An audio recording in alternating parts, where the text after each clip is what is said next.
amigos televidentes, muy buenos días y como siempre nuestro agradecimiento por acompañarnos en otra entrega de Puntos de Vista. Hoy en esta mañana dominical tendremos una sola entrevista y para realizarla tenemos como nuestro invitado al economista Miguel Collado, quien es del CRES. Con él vamos a hablar largamente sobre el tema de la economía en estos tiempos de pandemia, un presupuesto que ha sido presentado, pero que todavía no termina de concluir porque faltan unas adendas que no llegan, pero que se esperan porque tiene algunas modificaciones en cuanto a la fuente de sustentación. Pero nada, de eso vamos a conversar luego de unos breves comerciales. Volvemos en unos instantes.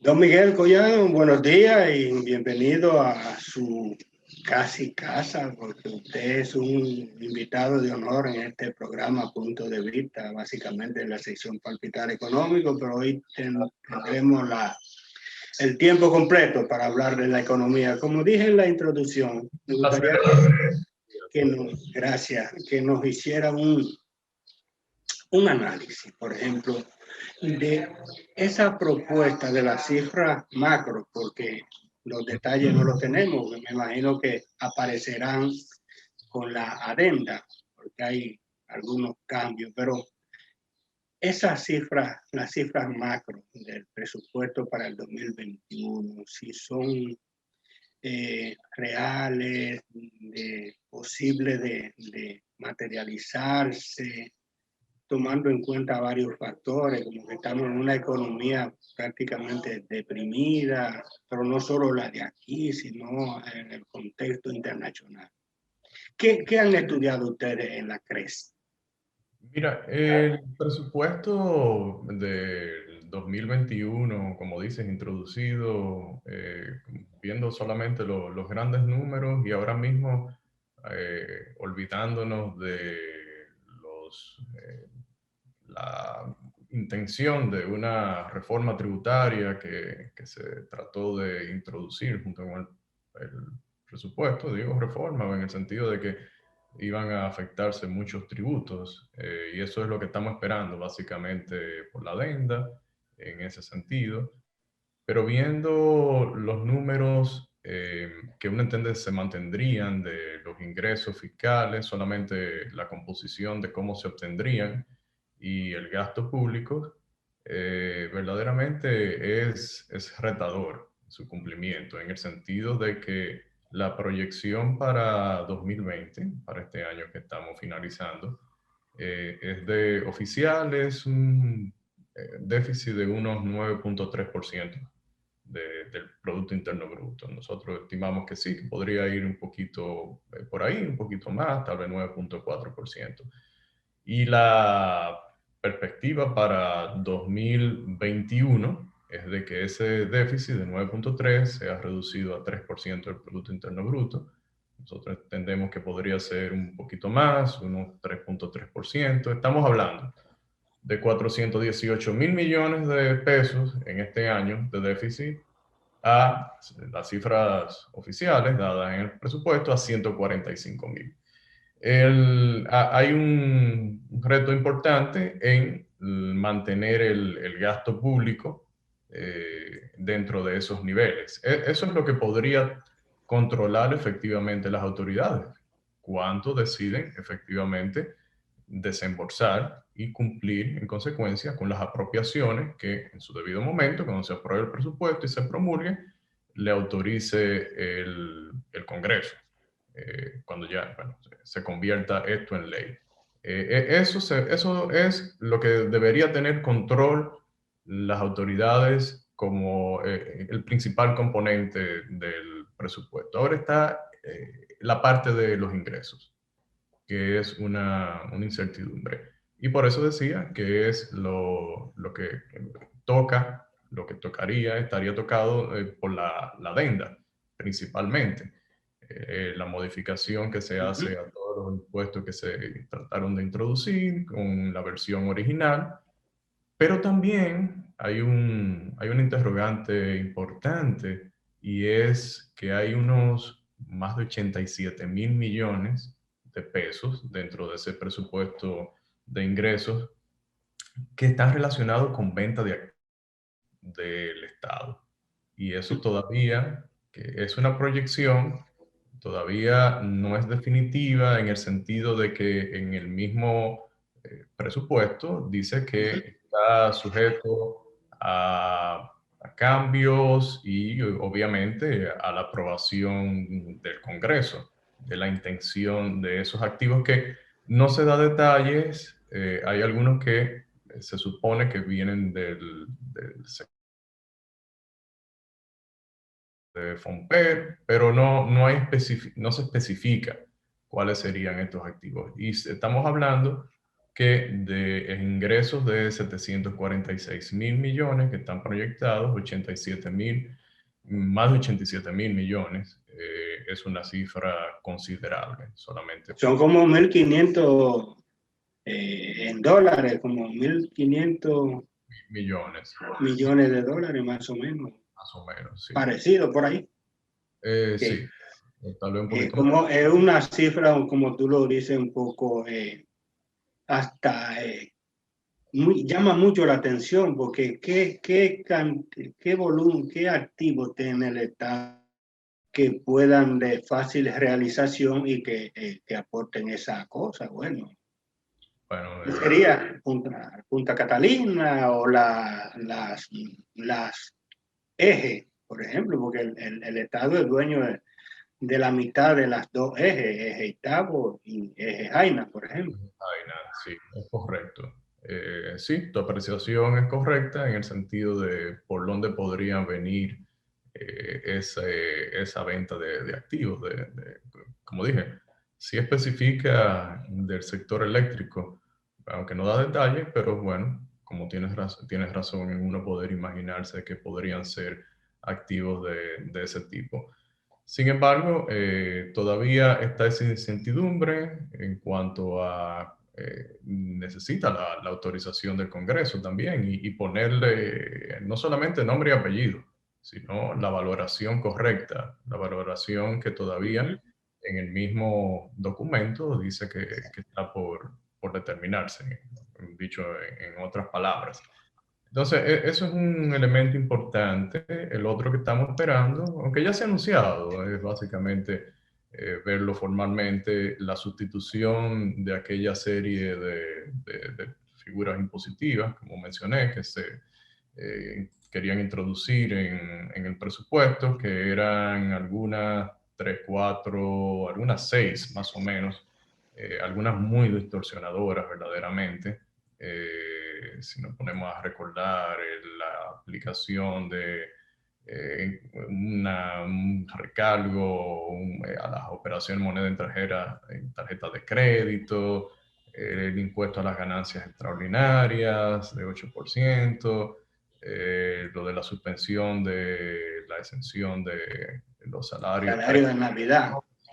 Sí, 13 y 14, etc.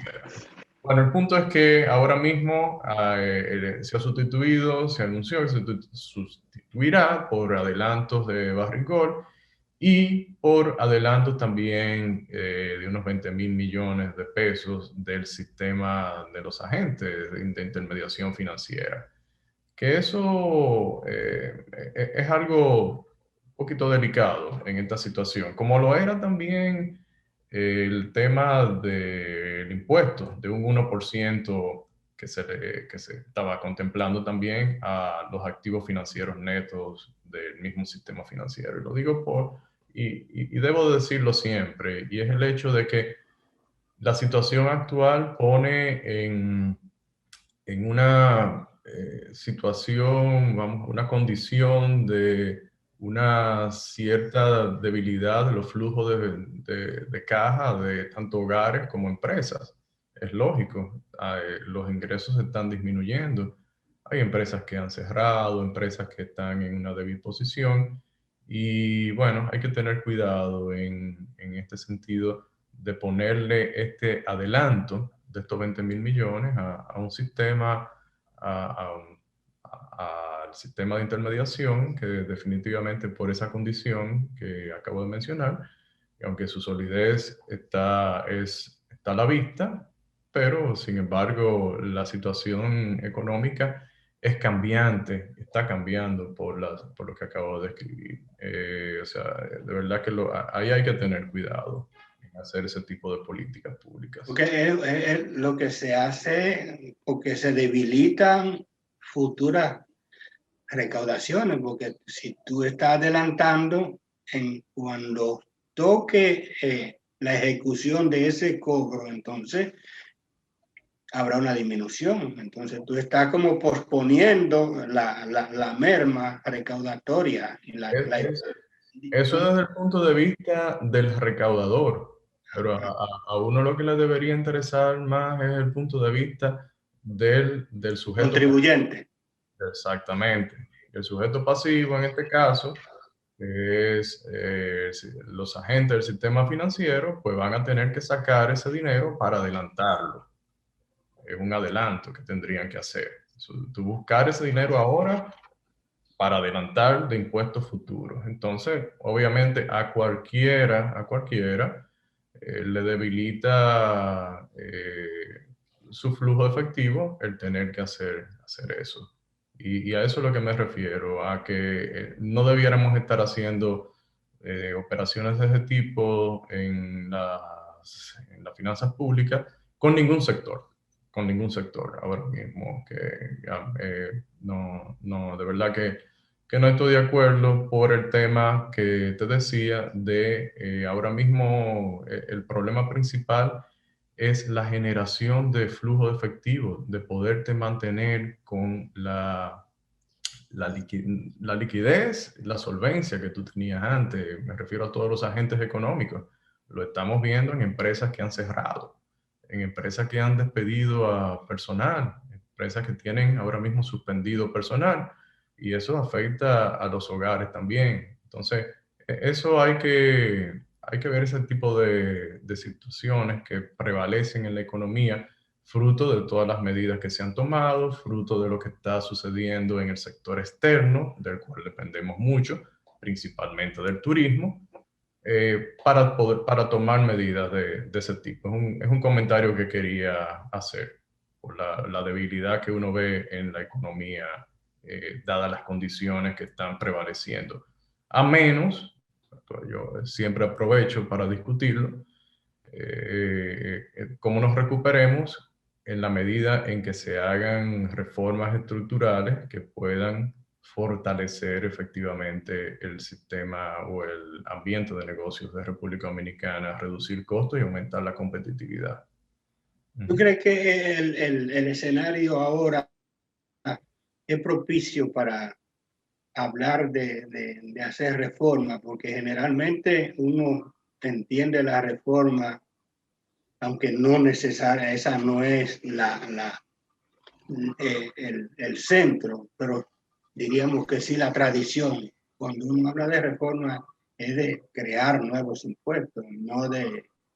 Aunque puede, y se han dado algunos casos esporádicos que ha habido disminución de algunos impuestos para consolidar otros.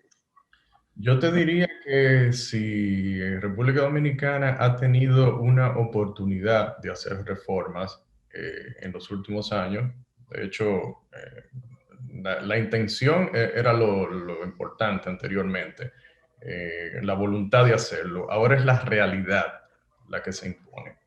Cuando digo la realidad, es precisamente describiendo lo que decía, y lo podemos ver desde dos puntos de vista en este caso. Si estamos hablando estrictamente de las reformas tributarias, por ejemplo. Aunque cuando hablamos de reformas estructurales nos referimos a muchas otras que hacen falta. Pero hablando de la tributaria, ahora mismo, ¿qué está pasando? Si tienes disminución precisamente en el flujo de efectivo de las empresas y de los hogares, la extracción a través de impuestos los va a debilitar aún más. Y tú vas a crear una condición en que es más difícil hacer inversiones, crear procesos productivos, recuperar los trabajos productivos que se han ido perdiendo. Eso es algo importantísimo. Pero si lo ves desde el punto de vista de las mismas recaudaciones, pues tienen una base tributaria que se ha ido erosionando. Y una base tributaria que se ha erosionado y que se seguirá erosionando, pues amerita que se cambie el sistema tributario, que se simplifique, se reduzcan impuestos existentes ahora mismo que son muy distorsionadores y para ampliar las bases se bajen las tasas. Esa es la filosofía que debería primar en estos momentos. Y yo entiendo que la oportunidad era introducir esas reformas con el mismo presupuesto. Pero paralelo. Sí, paralelo. Sí. Pero digamos, este presupuesto se sustenta en estas medidas. Es lo que uno entiende que debió haberse hecho. Y al haberse obviado esa alternativa, pues que las reformas se hagan lo más pronto posible ya en el 2021. Yo quisiera que hiciéramos como una reflexión más detenida sobre si es que ya el modelo fiscal dominicano se agotó, incluso tomando desde este punto de partida que ha presentado la COVID o el COVID-19, pero me gustaría que lo hiciéramos en el próximo segmento. Vamos a hacer una breve pausa comercial.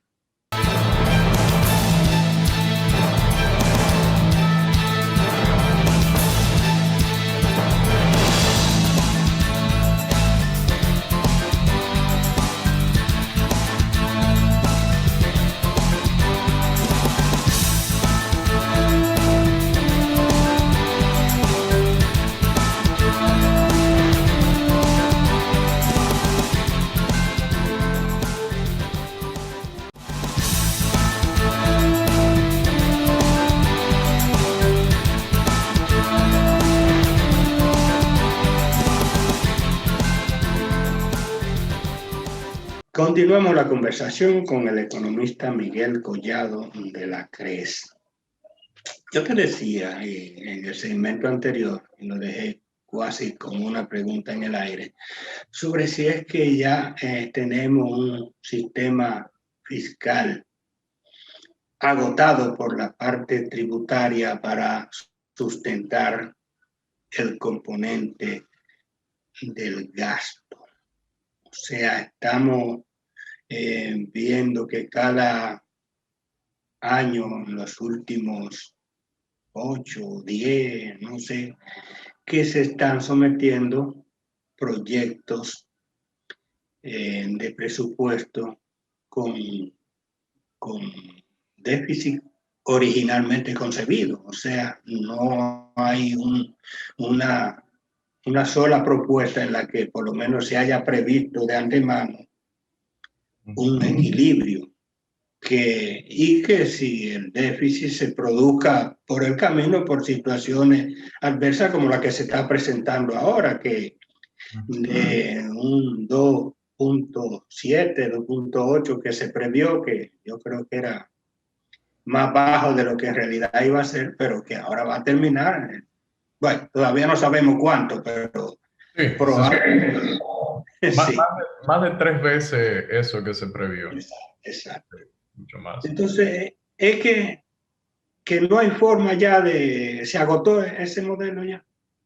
Bueno, en República Dominicana es bueno que tengamos esta discusión porque uno de los elementos de un pacto fiscal, de una reforma fiscal integral, debería ser contar con una ley de responsabilidad fiscal.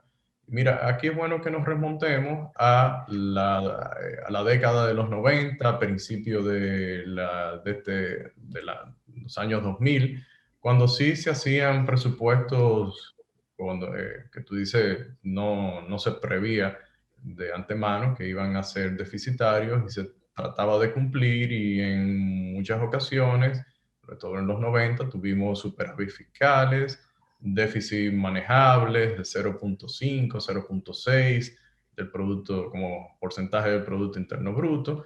Sin embargo, luego ya se convirtió en la práctica que los presupuestos se hacen deficitarios deliberadamente. No solamente es un presupuesto, tenemos uno, dos más en ocasiones, a lo que le llamamos los famosos complementarios. Y desde el año 2008 a la fecha, no hemos tenido una ejecución presupuestaria equilibrada o superavitaria. Todo han sido déficits constantes, y es lo que ha incrementado la relación deuda Producto Interno Bruto, que ya actualmente supera el 69 anda por el 69.4% de Producto Interno Bruto, reitero.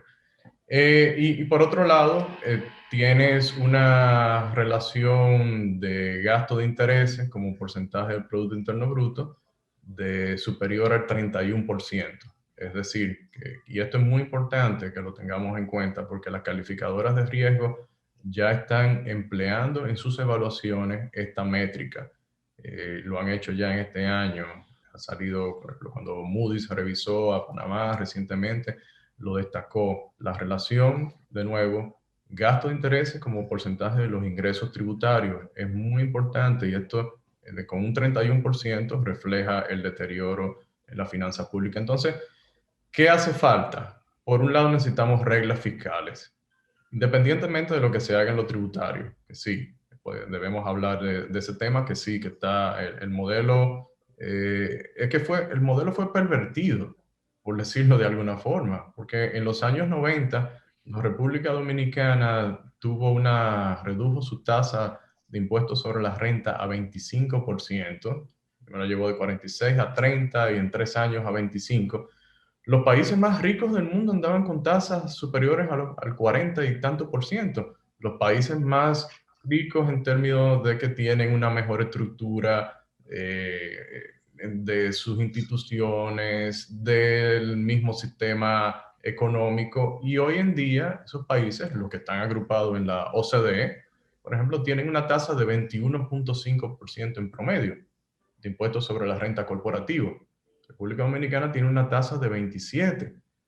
Cuando República Dominicana se compara con sus pares, de acuerdo al Doing Business de Centroamérica, la tasa efectiva, de acuerdo al ejercicio que ellos hacen, de impuestos sobre la renta a las empresas que pagan, es superior al 29% de las ganancias, y en Centroamérica es 19%, y en los países OCDE es 14.4%.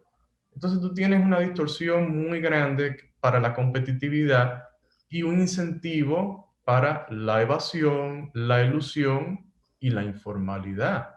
Y todo eso te erosiona la base tributaria y por ende las recaudaciones. Esta fijación que tenemos en República Dominicana de que el debate público se centra en, cuando se habla del sistema tributario, en incrementar la presión tributaria, pues no se va a lograr por esa vía, teniendo un sistema como el que tenemos, con todas las distorsiones.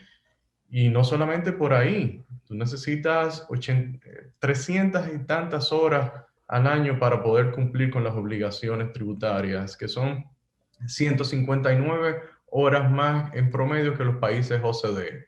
O sea, un empresario dominicano necesita, si no me falla la memoria, son 334 horas al año, y eso representa, como dije, más de 158 horas en comparación con otros países. Entonces es una serie de simplificaciones que tenemos que hacer para poder atraer inversión extranjera, para poder, dentro de la misma economía, poder tener mejores procesos productivos y un ambiente que no incida tanto en la informalidad, que es un tema que se agravaría en esta circunstancia en que estamos ahora mismo de COVID.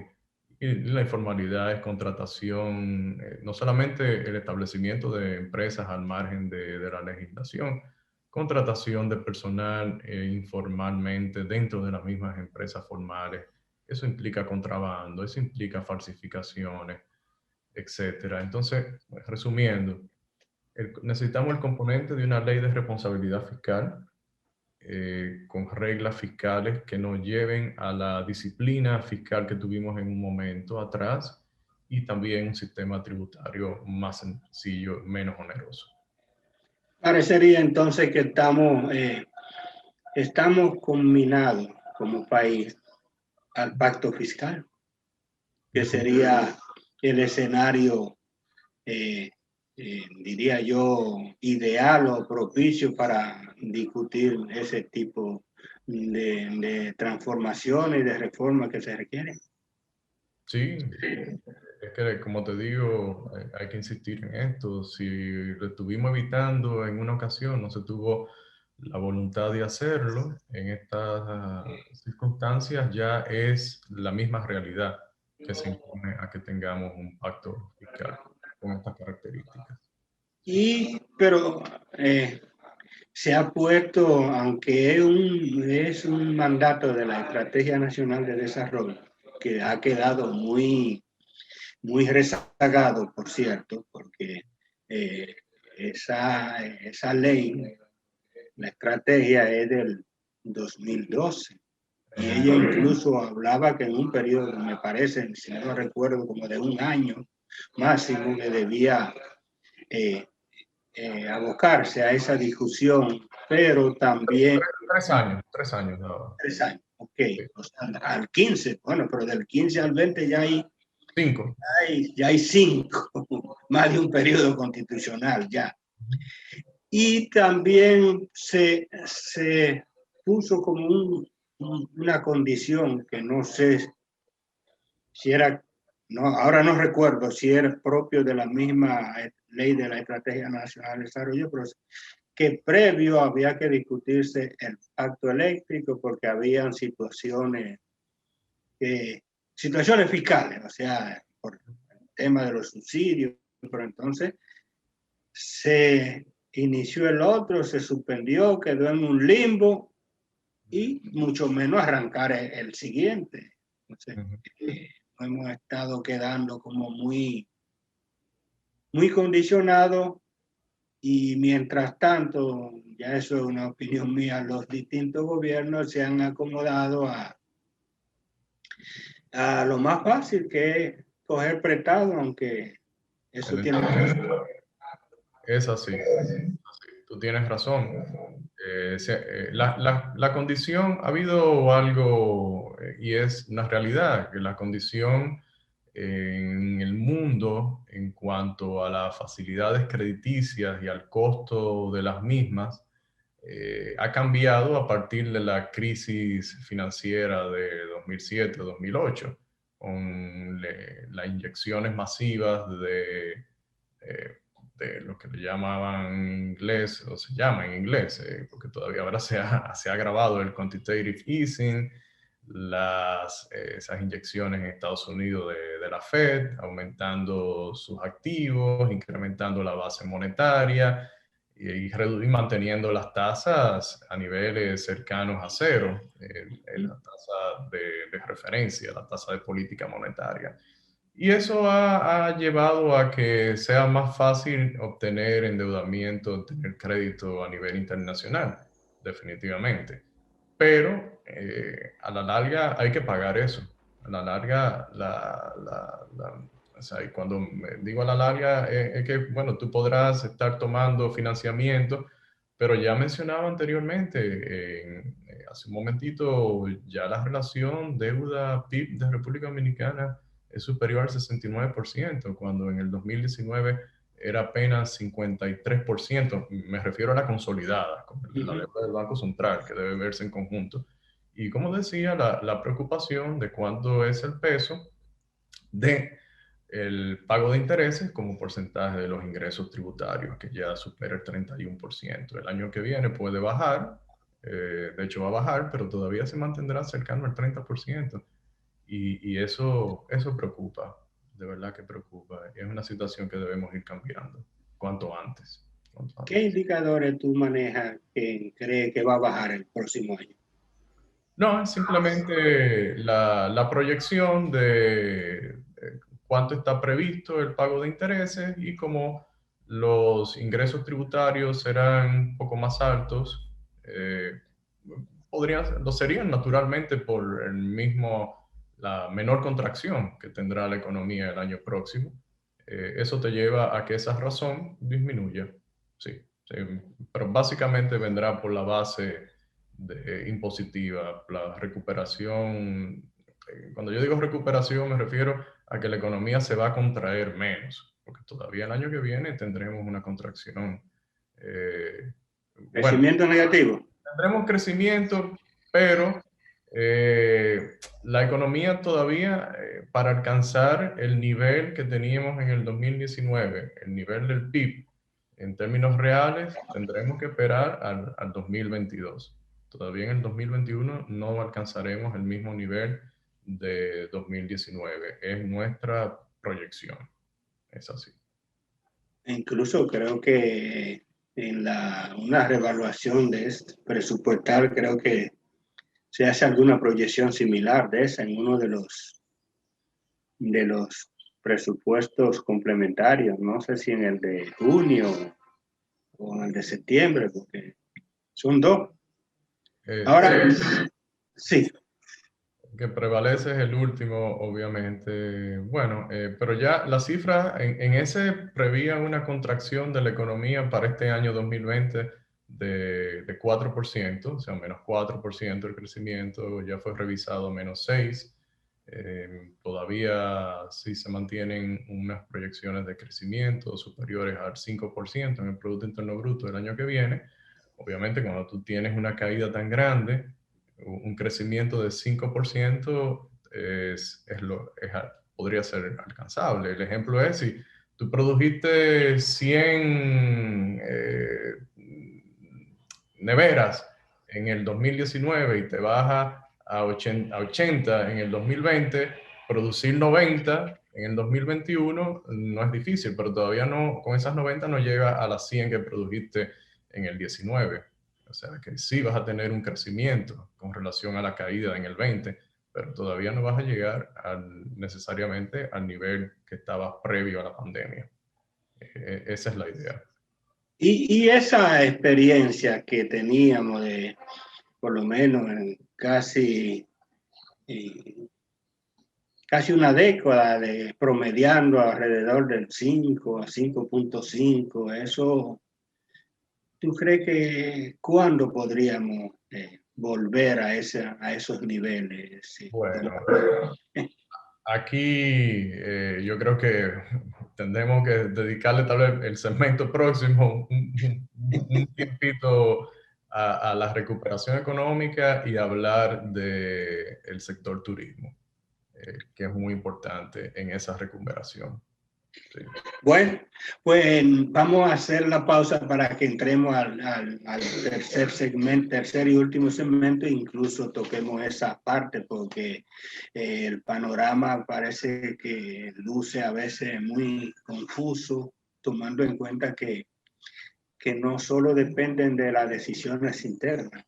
Diría yo que esas son las menores en todos los casos. Así que volvemos en unos instantes. Es así.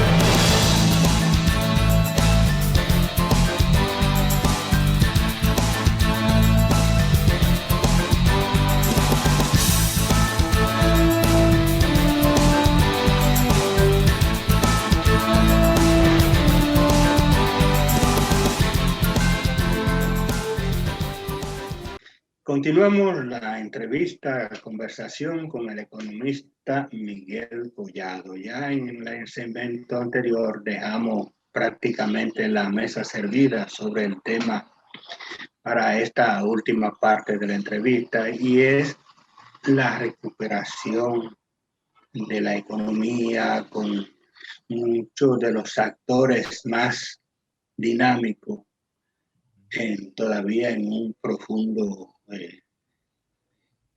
letargo, diría yo, hablando incluso citamos el turismo, que es la mayor fuente generadora de divisas y un gran empleador también, y una actividad que conecta demasiado con otros sectores de la economía, los servicios, el transporte y de la agricultura, ni se diga. Entonces, ¿qué posibilidades? ¿Cuál es el panorama que por lo menos tú visualizas en ese sentido? Sí, fíjate, el tema con el turismo es, primero, como bien decías, es el principal generador de divisas, pero también hay que verlo desde el punto de vista de su incidencia dentro de la economía. Como bien mencionabas, si uno cuantifica todo eso, esas relaciones que tiene el turismo, que eso que le llaman los economistas encadenamientos, representa casi el 20% del Producto Interno Bruto el sector turismo directa e indirectamente. En América Latina son México y República Dominicana y luego México son los países que tienen una mayor dependencia de su Producto Interno Bruto del turismo y también obviamente la creación, la generación de empleos. Es el principal generador de empleos directa también e indirectamente. Entonces, República Dominicana, las autoridades han estado haciendo esfuerzos recientemente por mejorar las condiciones de la oferta del lado de nosotros, crear mejores condiciones. Ahora, el tema está en la demanda. El tema es si los turistas van a venir y cuándo lo harán. Entonces, ahora mismo lo que estamos viendo es que en los principales países emisores de turistas de Europa, por ejemplo, se están ya implementando, bueno, se han implementado medidas desde la semana pasada, principalmente medidas de contención, nuevas, medidas, estados de emergencia, que limitan el viaje de los ciudadanos de esos países, la salida y las decisiones de venir a vacacionar. Entonces, la recuperación del turismo tomará tiempo. No es algo que uno entiende que está en esta temporada alta y que tomará tiempo el año que viene para su recuperación y que será, igual que como decía anteriormente, con la condición de la economía en sentido general, a partir del 2022. Entonces, todavía en el 2021 tendrá un peso el turismo en ese crecimiento de República Dominicana, pero también el nivel de exportaciones de bienes no minerales de República Dominicana, que se han contraído un 5%, por ejemplo, en lo que va de año. En la zona franca se han contraído un 8% en lo que va de año. Entonces, eso tomará tiempo. Y ahí, a lo que me refiero, sí, es lo que quiero volver a insistir es el tema de las reformas estructurales, y no es solamente las reformas fiscales, sino reformas que reduzcan costos dentro de la economía. El tema eléctrico es fundamental. Se hablará, se discutirá, se llegará a tener efectivamente un pacto eléctrico. Hay que atacar por donde empieza el problema verdaderamente, que es por las distribuidoras, las sedes. Eso es fundamental, ir disminuyendo las pérdidas en ese sentido, ir mejorando la calidad del servicio. Pero tenemos problemas en el sector transporte. Tenemos unos combustibles que ahora mismo son 17, 18% más caros que los de Centroamérica, en gran medida por el tema de los impuestos. Pero tenemos una estructura de mercado cuasi monopólica en el sector transporte que encarece su costo. tenemos temas de poca flexibilidad en el mercado laboral.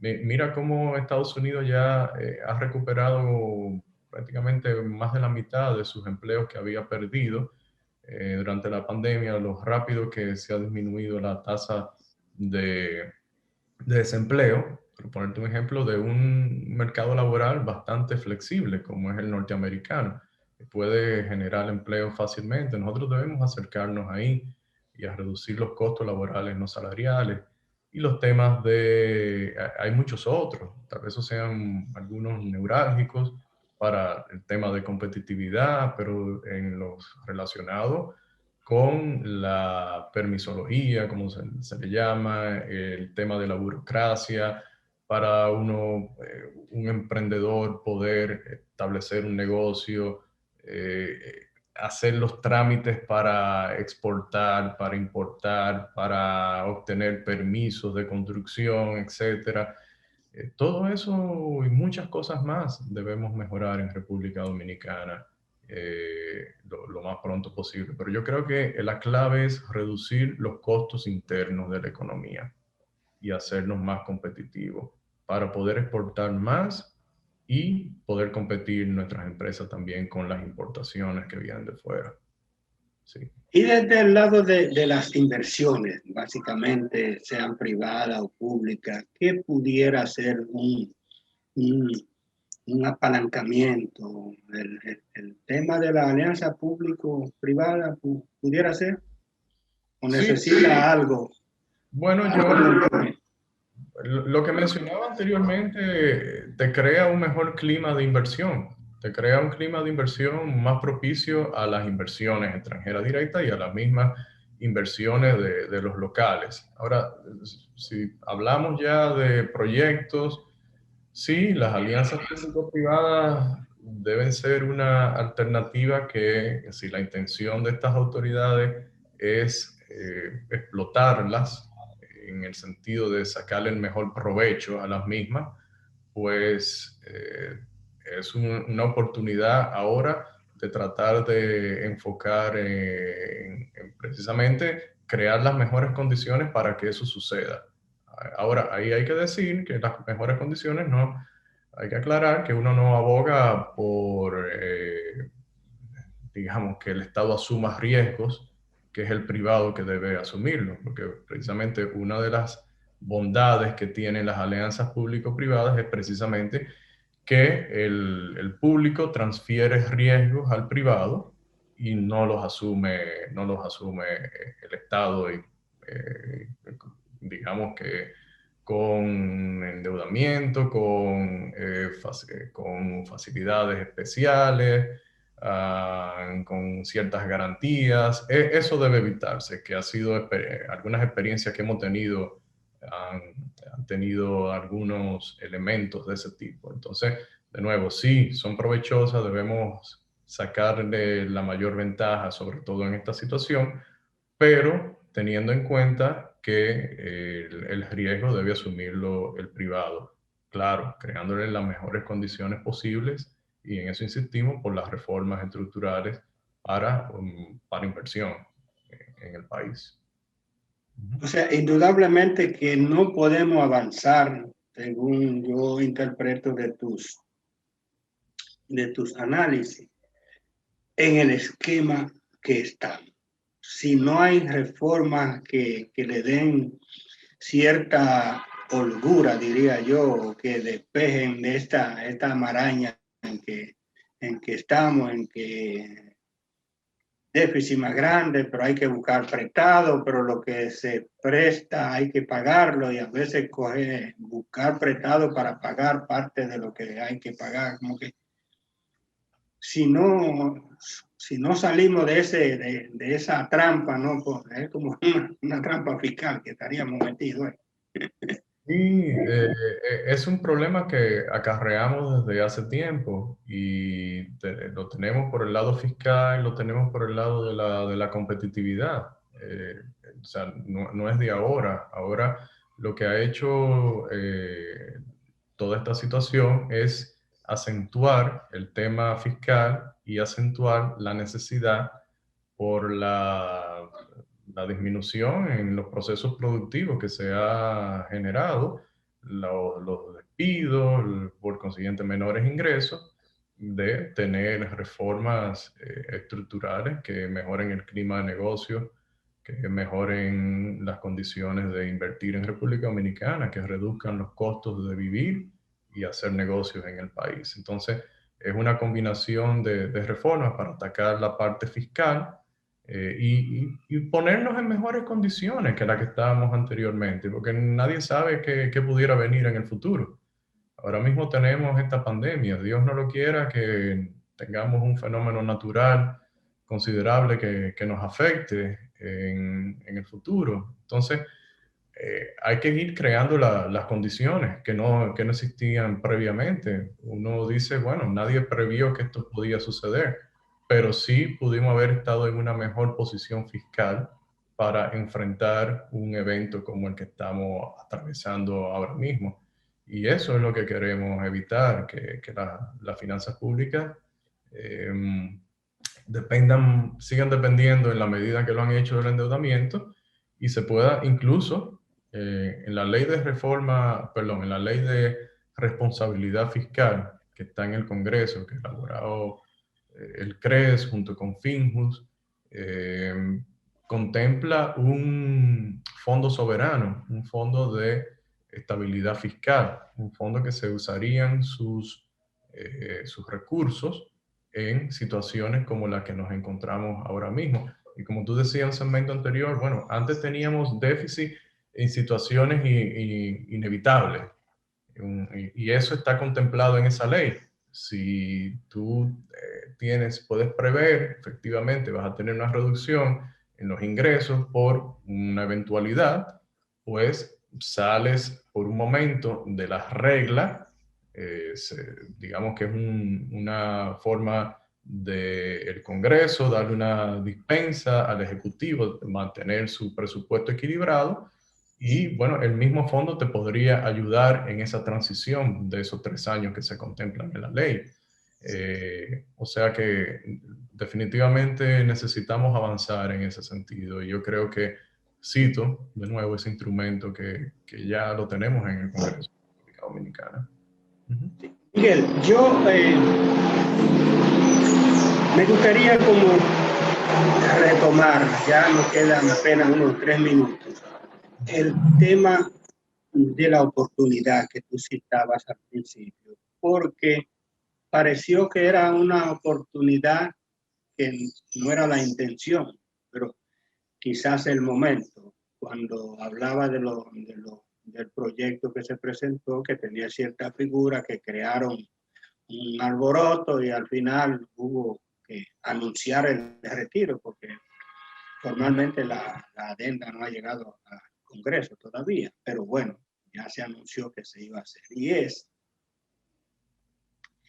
que hacer, incluso lo hablaba, es como cuando debemos esperar que salgamos de esto y que todo empiece a caminar formalmente bien, o que se presente una nueva emergencia, una cosa para buscar entonces introducirla generalmente vía parche de emergencia, incluyendo. O podemos ponernos ya a pensar en eso, pero ya para el largo plazo. Sí, definitivamente el momento era ya.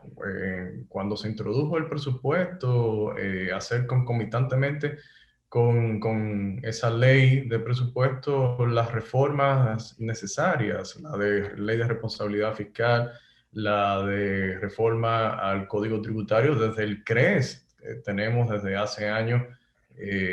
Públicamente lo hemos presentado a la sociedad, tanto el proyecto de ley de reforma, el proyecto de ley de responsabilidad fiscal como el anteproyecto de la reforma al Código Tributario que elaboramos junto con don Francisco Canaguate.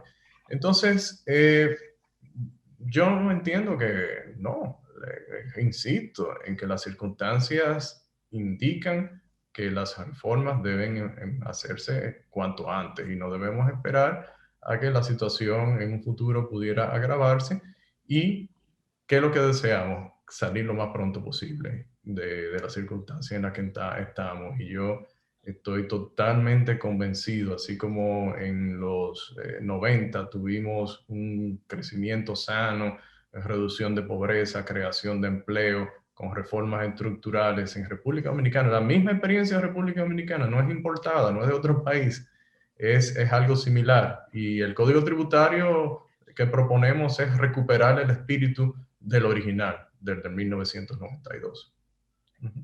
Gracias, Miguel, por tu Gracias. comparecencia aquí, que yo creo que tendremos otra cita pronto porque para mí es una especulación mía, esa reforma no puede dilatar. Yo coincido contigo en que ya está bueno de remiendo y de cosas.